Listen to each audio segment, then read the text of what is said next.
Selamat pagi adik-adik, selamat berjumpa lagi dengan Lause Caroline. Dan hari ini Lause ditemenin, kenal gak?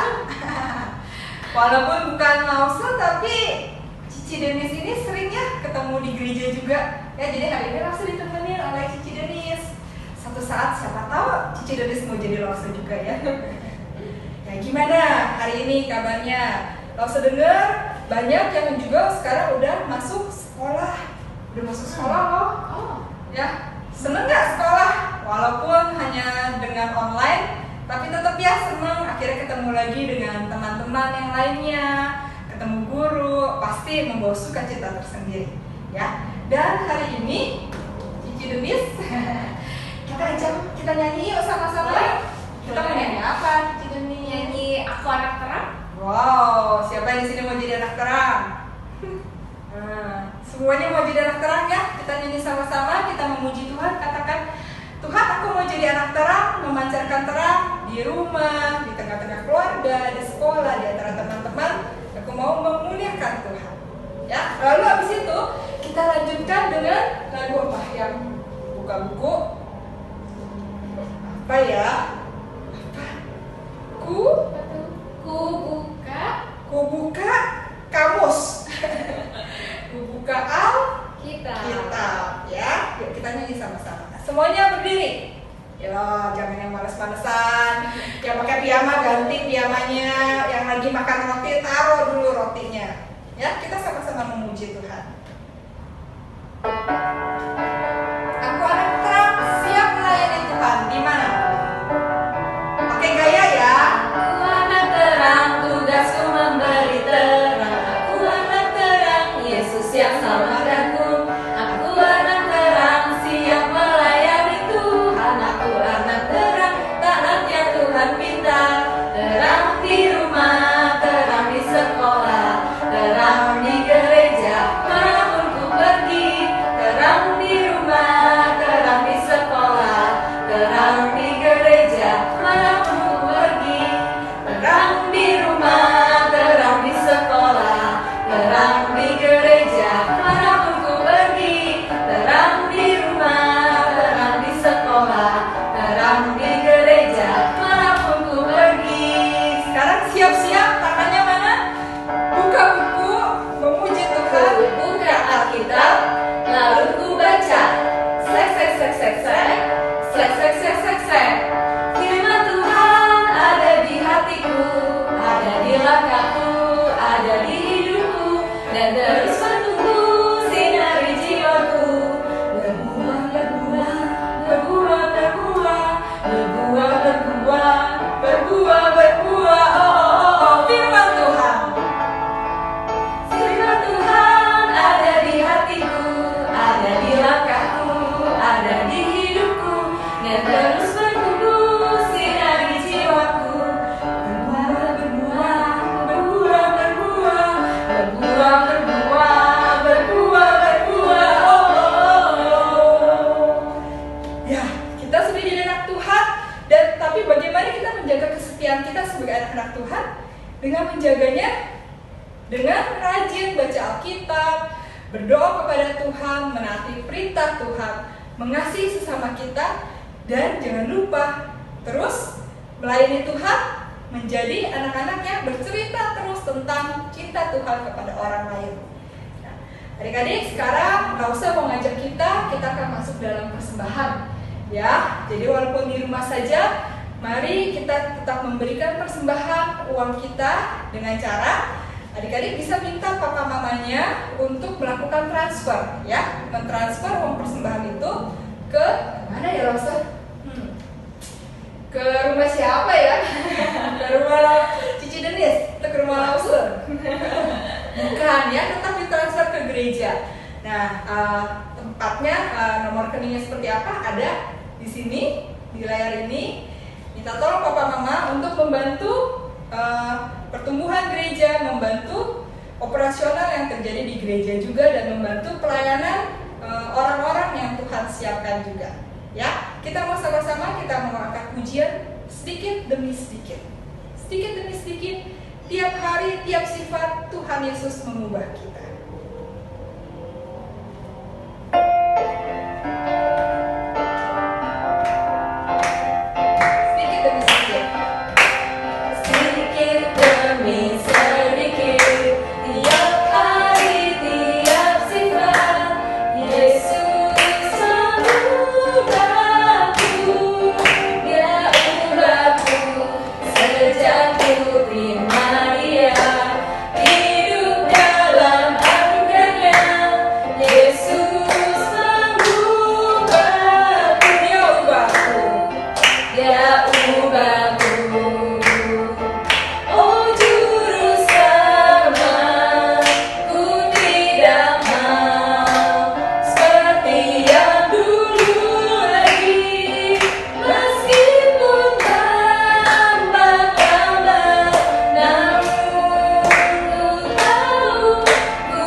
hadapan Tuhan dan kita juga berdoa sebelum masuk ke dalam mendengarkan cerita Alkitab. Tuhan Yesus, terima kasih untuk kesempatan kami boleh memberikan sedikit persembahan yang mungkin tidak ada artinya di hadapan Tuhan yang sudah begitu luar biasa memberkati hidup kami. Tuhan sudah begitu luar biasa menjaga kami, dan terlebih dari semua itu Tuhan sudah begitu luar biasa memberikan nyawanya mati bagi kami supaya kami beroleh keselamatan. Harta yang paling tidak ternilai, harta yang tertinggi yang bisa kami peroleh hanya di dalam kasih Tuhan. Tuhan Yesus, pada saat ini kami mau mendengarkan firman Tuhan. Tolong Tuhan supaya kami bisa duduk diam, kami bisa sungguh-sungguh mendengarkan cerita Alkitab yang disampaikan oleh Lause. Tuhan juga berikan hikmat kepada Lause Karolin, supaya setiap perkataan yang disampaikan olehnya adalah sungguh-sungguh berasal dari Tuhan. Tuhan sendiri yang mau berita firman Tuhan disampaikan kepada setiap kami. Dan bagi kami yang sudah mendengarkan firman Tuhan, bila kami boleh menjadi anak-anak yang belajar sedikit demi sedikit, tiap hari, tiap sifat, kami berubah. Semakin hari semakin mencintai Tuhan dan semakin menjauhi dosa. Terima kasih Tuhan Yesus. Di dalam nama Tuhan Yesus kami berdoa dan mengucap syukur. Amin. Sekarang kita siap dengan firman Tuhan. Kita kasih tepuk tangan ya. Terima kasih Cici Denis untuk bantuannya. Siapa Deborah? Deborah adalah salah satu hakim yang Tuhan pakai dengan luar biasa. Ya. Jadi dalam masa ketika Yosua meninggal, maka bangsa Israel seperti bangsa yang tidak bertuhan. Mereka masuk di dalam penyembahan kepada berhala-berhala yang selama ini disembah oleh bangsa-bangsa di Kanaan. Bangsa Israel melakukan segala hal yang jahat di mata Tuhan. Tetapi Tuhan tetap mengasihi bangsa Israel. Tuhan mengutus orang-orang pilihannya untuk membantu bangsa Israel menjadi penyampai pesan Tuhan kepada bangsa Israel. Itu sebabnya kita melihat banyak hakim yang Tuhan utus. Hakim pertama adalah Otniel, lalu ada Ehud, ada Samba, dan kemudian ada Deborah. Malah minggu-minggu sebelumnya adik-adik mendengarkan kisah tentang dua orang hakim yang lain, yaitu Gideon dan Samson, ya, atau Simpson namanya. Satu hal, langsung mengajak kita, terutama yang sudah cukup besar, pasti pegang Alkitab ya, nggak boleh ditinggalkan nih Alkitabnya. Alkitabnya dibuka ke kitab Hakim-Hakim, ya. Hakim-Hakim 3 itu dimulai dengan hakim pertama Israel, yaitu Otniel. Dari sini adik-adik, Lause mau ngajak kita melihat bahwa bisa saja terjadi dalam satu masa Israel itu tidak hanya diperintah oleh satu hakim. Jadi bisa saja dalam satu masa ada beberapa hakim yang memerintah di wilayah-wilayah Israel yang berbeda-beda. Jadi mungkin satu hakim akan memerintah atas 2 atau 3 suku. Itu sebabnya kalau kita lihat di sini, seharusnya kan setelah Otniel, hakimnya adalah Ehud. Setelah Ehud Samba, baru Deborah. Ya, kalau lihat dari pasal 3 ke pasal 4. Tetapi di Hakim-Hakim pasal 4 dikatakan setelah Ehud mati. Padahal di Hakim-Hakim pasal 3 ayat 31, setelah dia, jadi artinya setelah Ehud, bangkitlah Samgar. Ya. Tetapi ini bisa saja terjadi. Kenapa? Berarti dalam satu masa yang sama, maka ada minimal 2 orang hakim yang memerintah di Israel, yaitu Samgar dan Deborah.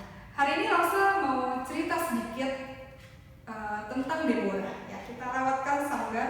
Rosa mau cerita sedikit tentang Deborah. Tadi sudah lihat videonya, dan kita tahu bahwa dalam masa hidupnya Deborah, maka rakyat Israel, bangsa Israel melakukan hal yang jahat di mata Tuhan. Ya, itu sebabnya Tuhan menyerahkan bangsa Israel ke dalam tangan Raja Kanaan, ya, Raja Yabin. Dan Raja Yabin ini punya tentara, namanya Sisera, dan Sisera ini memerintah di daerah Haroset Haroyim, nama daerahnya ya. Siapa tadi? Ayo, udah lama nggak nulis atau sekarang baru mulai nulis lagi? Ada Raja Kanaan namanya Raja Yabin. Raja Yabin ini punya panglima, namanya nih anggaplah pedang gitu ya. Kalau panglima pegang pedang gitu ya. Namanya Sisera. Ya, Sisera ini tinggal di daerah Haroset. Dia punya kekuatan seberapa besar? 900 kereta kencana. Kereta besi. Dengan rakyat yang sangat banyak, dan mereka adalah orang-orang yang sudah terlatih untuk berperang. Dan Tuhan menyerahkan bangsa Israel ke dalam tangan Raja Yabin dan juga di bawah panglima Sisera yang memerintah dengan sangat keras selama 20 tahun lamanya. Deborah hidup pada masa ini. Deborah adalah seorang nabiah atau nabi, tetapi dia juga seorang hakim. Apa bedanya? Jadi kalau seorang nabi itu adalah orang yang Tuhan izinkan untuk mendengarkan suara Tuhan dan menyampaikan suara Tuhan itu, menyampaikan perintah Tuhan itu kepada bangsanya. Tetapi kalau seorang hakim, tugasnya adalah ya seperti hakim ya. Orang-orang rakyat akan datang kepada dia, meminta bantuan, meminta nasihat, meminta dia membantu menyelesaikan masalah. Jadi Deborah itu selain sebagai seorang nabiah, dia itu juga adalah seorang hakim. Dan setiap hari dia akan duduk di bawah pohon Rama, di daerah Rama. Dia akan duduk di bawah pohon kurma di daerah pegunungan Efraim. Dan orang-orang Israel, dan terutama mereka yang adalah berasal dari suku Efraim, suku Naftali, suku Zebulon, akan datang menghampiri Deborah untuk meminta Deborah membantu menyelesaikan masalah mereka. Ya. Satu hari Deborah, ya, Deborah duduk, langsung tuh nggak bisa nulis ya, jadi langsung nggak tahu deh, anggaplah ini pohon kurma gitu ya. Ini Deborah duduk di bawah pohon kurma setiap hari, dan orang-orang Israel akan datang menghampiri Deborah meminta bantuan dari Deborah. Satu hari Deborah meminta orang untuk memanggil Barak dari suku Naftali. Barak ini adalah seorang panglima perang Israel. Lalu gimana ya gambar Barak ya? Wah, biasanya lebih besar gitu ya. Terus bawa pedang deh ya. Aduh, maaf kalau saya nggak bisa gambar. Nah, jadi anggaplah ini Barak. Jadi Barak menghampiri Deborah, lalu Deborah berkata kepada Barak, Barak, dengarkan perintah Tuhan. Tuhan sudah menyatakan bahwa Tuhan akan mengirim panglima Sisera beserta seluruh pasukannya kepadamu untuk kau habisi. Jadi ini kesempatan bagi Barak untuk mengalahkan Sisera, karena Tuhan pada saat ini akan berperang melawan Sisera dan pasukannya. Tetapi apa yang dilakukan oleh Barak? Tadi kita dengar sama-sama ya, Barak bilang apa? Barak bukannya semangat, Barak bukannya makin optimis dengan pimpinan Tuhan, tetapi sesungguhnya di dalam dirinya Barak tetap merasakan ketakutan, merasa pesimis. Ini udah 20 tahun loh Deborah, gitu ya. Kalau mungkin dia manggil kalau manggilnya akrab, budak-budak gitu ya, Bu Deborah. Kita udah 20 tahun loh dijajah, dan gak pernah sekalipun kalau kita mencoba untuk melawan, kita menang. Jadi yakin nih budak gitu ya, yakin nih budak, kalau kita berperang kali ini melawan Sisera dan pasukannya dengan 900 kereta besi, kita bisa menang. Gini deh budak, aku akan perang nih, dan aku akan menyiapkan pasukanku, tapi budak mesti ikut perang juga. Wow, kira-kira kalau adik-adik jadi Deborah akan bilang apa? Bilang, ih, yang panglima kamu, ngapain aku ikut perang? Iya, enggak ya. Ternyata apa yang dilakukan Deborah bilang, oke, nggak masalah, aku akan ikut kamu perang. Kenapa? Karena Deborah yakin sekali dengan iman dia, siapa Tuhan yang mengutus dia, siapa Tuhan yang memimpin bangsa Israel. Jadi dengan satu keyakinan Deborah bilang, oke, aku akan ikut perang bersama kamu Barak. Tapi asal kamu ingat ya, Karena apa yang kamu lakukan ini, kamu akan mendapat malu. Karena Tuhan akan memberikan kekalahan dan membawa kematian kepada Sisera yang dilakukan oleh seorang wanita. Bayangkan ya, seorang wanita yang akan mengalahkan Sisera, bukan kamu. Tapi kemudian Barak tetap setuju dan mereka pergi berperang. Barak mengumpulkan 10.000 pasukan dari suku Naftali dan suku Zebulon, dan mereka bersama-sama menuju ke Gunung Tabor. Karena Tuhan melalui Deborah, Tuhan tadi mengatakan apa? Ya, aku akan menyerahkan Sisera beserta seluruh pasukannya menuju ke sungai Kison. Dan pada saat mereka sampai di sungai Kison, maka kalian harus menyerang mereka, ya. Jadi kemudian Barak dengan 10.000 pasukannya dari suku Naftali dan suku Zebulon kemudian bergerak menuju Gunung Tabor, ya. Jadi anggaplah ini gunung. Nah, kalau gunung tahu saya jago deh. Dari TK kalau sudah bisa bikin gunung, ya. Kemudian di sini ya, jadi orang-orang dari suku Naftali dan suku Zebulon. Wah, begitu Panglima Sisera mendengar bahwa ada sepasukan 10.000 orang Israel yang menghampiri dia ke arah Gunung Tabor menuju ke Sungai Kison. Wah, apa yang terjadi? Kira-kira Sisera akan kabur? Nah, ya. Sisera seorang panglima perang yang sangat luar biasa, dikasih challenge gitu, dikasih tantangan seperti ini, malah dia senang sekali. Aduh, lumayan nih, udah lama aku gak perang gitu, udah pegel badannya. Ini orang Israel gak tahu diri, bisa-bisanya mau nantang aku berperang. Ayo, seluruh pasukan maju, kita bawa seluruhnya 900 kereta besi dan kita akan menghabisi seluruh orang Israel. Lalu dengan kesombongan, dengan keangkuhannya, Panglima Sisera ini segera menghampiri bangsa Israel ke arah sungai Kison, ya. Lalu kemudian bangsa Israel segera turun dari Gunung Tabor dan kemudian mereka bertempur di sungai Kison. Tetapi adik-adik, Alkitab bahkan mencatat, ya, sekali lagi Alkitab mencatat bahwa sesungguhnya yang berperang pada saat itu mengalahkan pasukan dari Panglima Sisera itu bukan bangsa Israel. Bukan oleh kehebatan Barak, bukan juga oleh seluruh pasukannya 10.000 orang Zebulon dan Naftali.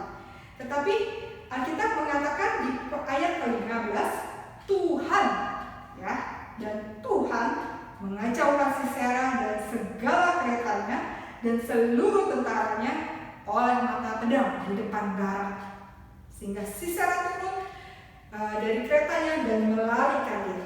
Kenapa Sisera melarikan diri? Karena dia melihat bagaimana pasukannya sudah porak-poranda dan seluruh pasukannya habis dibunuh oleh kuasa Tuhan. Kemudian Sisera yang penuh dengan luka, dia berlari, dia mencoba mencari perlindungan, dia berlari menuju kembali ke markasnya, dan kemudian dia melihat ada tenda orang Keni yang bernama Heber. Dan Sisera ingat bahwa Heber ini punya hubungan yang cukup baik dengan rajanya dia, Raja Kanaan, ya, dengan Raja Yabin. Jadi Sisera yakin bahwa dia akan mendapatkan perlindungan dan pertolongan di kemah dari Heber. Waktu dia menghampiri ke kemah itu, nah kemahnya seperti apa ya? Ini ya, nah saya masih jago nih bikin kemah karena bentuknya kayak gunung gitu ya. Belum tentu kayak gini ya adik-adik ya, kita kira-kira aja deh kayak gini ya. Wah, Sisera yang udah luka parah, dia lari menuju kemah dari Heber. Tetapi apa yang dia temukan di situ? Dia tidak menemukan Heber. Yang ditemukan hanyalah seorang wanita, yaitu istrinya Heber bernama Yael. Jadi Sisera berpikir nggak apa-apa lah ketemu Yael.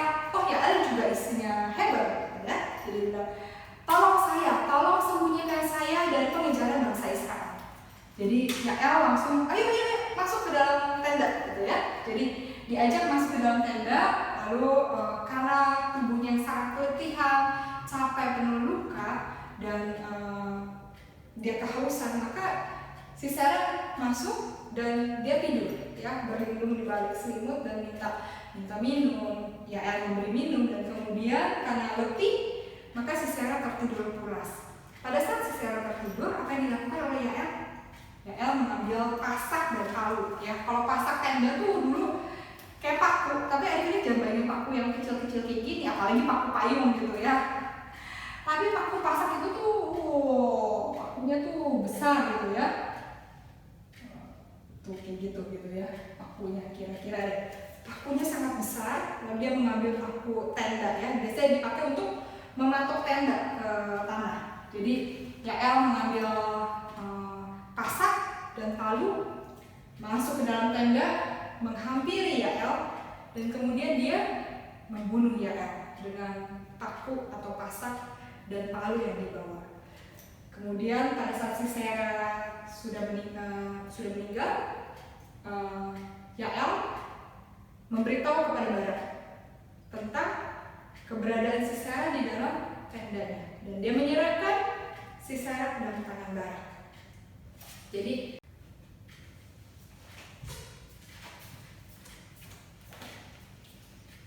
adik-adik, pesan apa yang bisa kita ambil dari kisah Deborah ini? Yang pertama, ini ya, Tuhan pakai siapapun.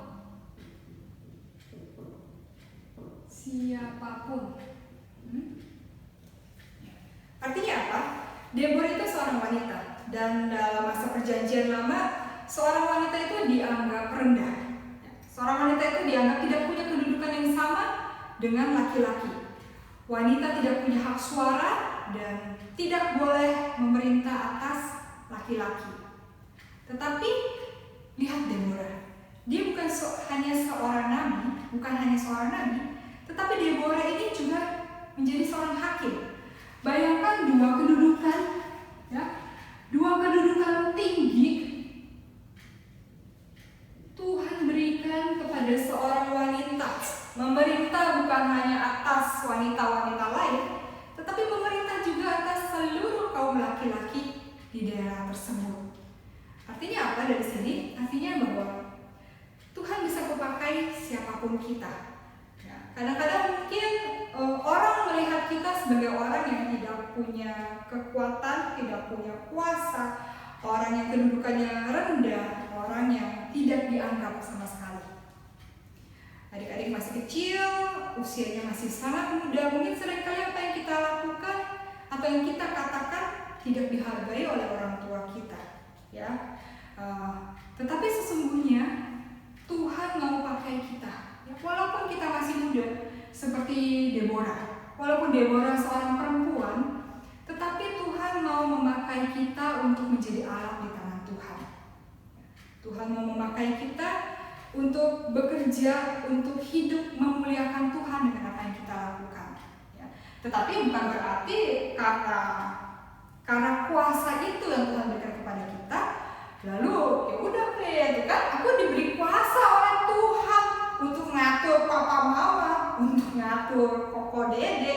Jadi semua dengerin aku nih, aku nabi, ya, aku hakim. Bukan ya, adik-adik. Kita harus memakai peranan kita secara bijaksana. Tetap biar bagaimanapun di tengah keluarga kita adalah anak-anak dan bertindaklah seperti seorang anak. Contohnya gini, ya. Misalnya nih, papa dan mama lagi berantem gitu ya. Berantem, ribut, berdua adu mulut. Lalu apa yang harus kita lakukan sebagai anak-anak Tuhan? Bukan berarti kemudian adik-adik menghampiri papa mama terus langsung, papa jangan berantem, Tuhan bilang bahwa tidak boleh bertengkar. Yang ada apa? Yang ada kamu dijewer kupingnya, disuruh masuk ke kamar. Bukan. Ya, tetapi kita dengan bijaksana ketika kita mendengar ada pertikaian di tengah keluarga kita, maka kita berdoa kepada Tuhan, ya. Kita berdoa kepada Tuhan, minta Tuhan tolong berikan damai sejahtera, Tuhan berikan hikmat, Tuhan berikan kasih kepada orang tua kita untuk bisa menyelesaikan masalah. Karena kadang-kadang orang tua bisa bertengkar, tetapi bukan selalu sesuatu yang buruk ya. Kadang-kadang orang tua perlu bertengkar untuk menyelesaikan masalah dengan cara yang lebih baik. Tugas kita sebagai anak, kita doakan mereka. Jadi contoh-contoh seperti ini ya. Jangan pernah menganggap diri kita rendah karena kita muda, kita dianggap remeh orang-orang lain, tetapi Tuhan memakai kita menjadi anak-anaknya ya, menunjukkan kasih kita, menunjukkan diri kita sebagai orang-orang Kristen. Itu ya. Pertama, Tuhan bisa memakai siapapun untuk menjadi alat Tuhan. Tuhan bisa memakai siapapun untuk menjalankan rencana Tuhan. Lalu yang kedua, Lausa mau ngajak kita melihat gini ya. Perhatikan, kalau adik-adik dari kemarin juga udah dengerin kisah tentang Gideon, kisah tentang Simpson, ya, sekarang kisah tentang Deborah. Maka kita bisa melihat ada satu siklus ya. Satu siklusnya orang Israel apa sih? Bahwa mereka jahat gitu ya. Mereka jahat melanggar tanduknya. Mereka jahat, lalu ketika mereka mengalami kesulitan, mereka minta pertolongan kan kepada Tuhan. Ya, mereka jahat, mereka minta pertolongan, Tuhan menolong mereka, kemudian mereka bertobat. Ya, mereka bertobat. Tapi mereka bertobat selamanya enggak? Enggak. Ya. Mereka bertobat mungkin cuma 20 tahun, 40 tahun, 7 tahun, dan seterusnya. Tapi tidak selamanya mereka mengingat Tuhan. Kemudian apa yang terjadi? Setelah bertobat, mereka balik lagi nih, ke sini lagi nih. Berbuat jahat lagi. Mereka berbuat jahat, kemudian mereka menderita akibat perbuatan jahat. Mereka bertobat, minta pertolongan lagi, mereka bertobat. Terus mereka berbuat jahat lagi, dan seterusnya, dan seterusnya. Kenapa ini terjadi? Ini terjadi karena memang pada dasarnya semua orang itu berdosa dan tidak pernah bisa mereka melepaskan diri dari dosa. Tidak pernah selamanya siapapun bisa membebaskan diri dari dosa, karena dosa itu ada di dalam diri dia. Jadi selalu akan terjadi siklus yang seperti ini. Berbuat jahat, minta pertolongan, bertobat, berbuat jahat lagi, dan terus menerus. Tapi ingat, apapun yang terjadi, Tuhan tetap mengasihi mereka. Dan Tuhan tetap mengasihi kita. Tuhan tetap mencintai umatnya dan tetap menanti dengan setia ketika mereka bertobat dan berpaling. Walaupun Tuhan tahu nih, suatu saat mereka akan berdosa lagi. Ya. Mereka akan berbuat jahat lagi. Karena naturnya manusia adalah berdosa. Tidak pernah sekalipun kita bisa melepaskan diri dengan cara apapun. Gak pernah kita lepas dari dosa. Yang ketiga, coba Lausa rasa nih dalam 1 menit, misalnya kalau Lausa suruh adik-adik sebutkan tokoh-tokoh Alkitab. Dengan cepat bisa gak adik-adik langsung sebutkan? 1 menit sebutkan sebanyak-banyaknya tokoh Alkitab yang kamu tahu. Wah, langsung aku ya, langsung aku duluan. Cepat sekali kita bisa menyebutkan nama ya. Siapa? Daud tadi, Deborah, Gideon, Simpson, Musa, Yosua, Nabi Nuh, Abraham, dan seterusnya. Tetapi lihat ya, langsung ngajak kita melihat seluruh tokoh Alkitab yang Tuhan pakai di dalam rencananya Tuhan. Tapi tidak pernah, perhatikan, tidak pernah ada satu tokoh pun di dalam Alkitab yang bisa memberikan satu hal ini. Apa? Ayo, kesek roti, bukan ya? Keselamatan. Ya, kekal. Semua orang Tuhan pakai hanya untuk menjalankan rencana Tuhan. Tetapi satu-satunya orang yang bisa memberikan keselamatan kekal hanya terjadi di dalam diri Yesus Kristus. Ya, perhatikan seberapa hebatnya seorang Deborah, seberapapun hebatnya seorang Raja Daud, seberapapun dikatakan dia adalah bapa orang beriman, Abraham. Tetap mereka semua tidak bisa memberikan keselamatan kekal kepada siapapun, tetapi hanya di dalam Yesus Kristus. Ketika ratusan tahun kemudian Kristus lahir di kota Bethlehem, menjadi penggenapan akan janji Allah. Allah melihat bagaimana manusia selalu hidup di dalam dosa dan tidak pernah bisa melepaskan diri dari dosa, sehingga hanya dengan Allah sendiri yang turun ke dalam dunia menjadi sama seperti kita, ya, menjadi manusia juga, Yesus Kristus. Maka keselamatan, proses keselamatan itu sedang terjadi sejak kelahiran Kristus, bahkan sampai kemudian dia mati di kayu salib, dia bangkit hari ketiga, dan dia naik ke surga. Dan dia mengutus Allah Roh Kudus di Pentakosta untuk menyertai setiap orang percaya. Keselamatan kekal hanya ada di dalam Yesus Kristus. Dan kita semua yang sudah mendengarkan kisah ini bukan hanya berhenti menjadi sebuah kisah cerita, bukan menjadi hanya sebuah video saja, tetapi seharusnya hidup kita adalah menjadi buku yang terbuka di hadapan orang lain. Hidup kita seharusnya menjadi video yang bisa disaksikan semua orang tentang bagaimana Kristus adalah Allah yang hidup melalui hidupnya kita, yang memberikan keselamatan kepada setiap orang. Bahkan mereka yang belum percaya, mereka yang belum mengenal Tuhan, justru itu menjadi tugas dan tanggung jawab kita untuk menyatakan Kristus. Jadi setiap orang melihat video hidupnya kita, mereka mengerti siapa Allah yang kita sembah, siapa Yesus Kristus, dan mereka juga mau jadi seperti kita, menjadi anak-anak Tuhan. Ya, ini yang kita pelajari. Tuhan pakai siapapun tanpa peduli orang-orang meremehkan keberadaan kita. Yang kedua, apa tadi? Tidak ada satu manusia pun yang bisa melepaskan diri dari kesengsaraan hidup, dari penderitaan hidup, karena mereka semua adalah orang-orang berdosa. Yang terakhir, hanya ada satu orang yang bisa memberikan keselamatan kekal, karena dia adalah anak Allah. Dialah jalan satu-satunya menuju keselamatan, Yesus Kristus. Lalu kita sebagai anak-anaknya, jangan pernah membiarkan orang meremehkan diri kita karena kita masih muda dan kita masih kecil. Tetapi jadilah selalu teladan dimanapun kita tempatkan. Langsung ajak kita, jadikan ini sebagai ayat hafalan kita juga ya. Buka sama-sama 1 Timotius 4 ayat 12. Sudah temukan?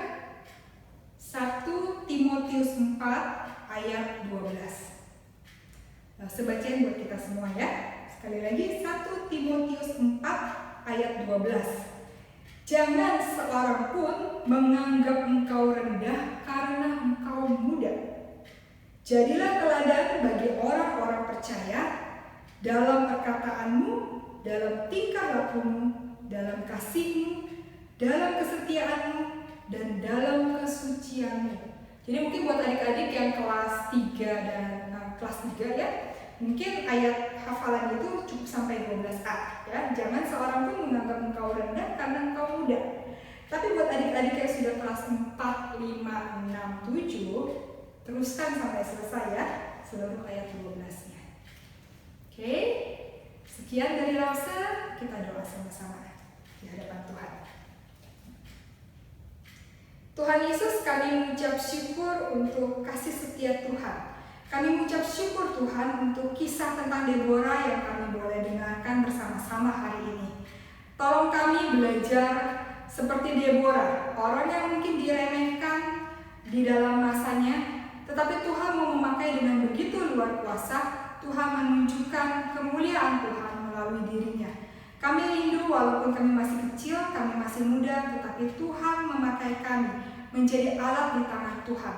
Supaya tidak ada seorang pun yang meremehkan kami karena kami menganggap kami masih muda. Tetapi di dalam segala hal yang kami lakukan, dalam perkataan kami, dalam perbuatan kami, dalam tingkah laku dan pikiran kami memuliakan Tuhan. Dan biarlah melalui hidup kami bisa membawa semakin banyak orang mengenal Tuhan, mengenal Kristus yang mengasihi dunia ini. Terima kasih Bapak, dalam nama Tuhan Yesus kami berdoa dan mengucap syukur.